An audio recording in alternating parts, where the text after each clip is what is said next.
దేశంలో టోల్ గేట్ల వద్ద ఇకపై రోజువారీ రద్దీని తగ్గించడానికి, వాహనదారులకు ఆర్థికంగా ఉపశమనం కలిగించడానికి భారత ప్రభుత్వం కొత్త రూ. 3,000 ఫాస్టాగ్ వార్షిక పాస్ను ప్రవేశపెట్టింది.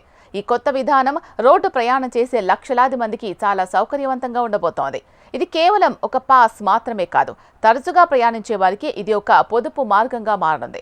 ప్రస్తుతం మన దేశంలో రోడ్లు వేగంగా అభివృద్ధి చెందుతున్నాయి. కానీ టోల్ ప్లాజాల వద్ద జరిగే ఆలస్యం, రీఛార్జింగ్ సమస్యలు ప్రయాణికులను ఇబ్బందులకు గురిచేస్తున్నాయి. ఈ కొత్త పాస్ ఈ సమస్యలకు కొంతవరకు పరిష్కారం చూపబోతోంది.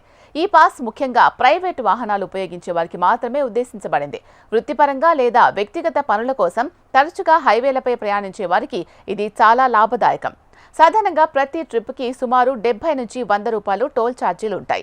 ఈ పాస్ ద్వారా ఒక్క ట్రిప్కి టోల్ ఛార్జ్ కేవలం 15 నుంచి 20 రూపాయలు తగ్గుతుంది. అంటే సంవత్సరంలో మీరు చేసే టోల్ ఖర్చులో సుమారు 7,000 రూపాయల వరకు ఆదా చేసుకోవచ్చు.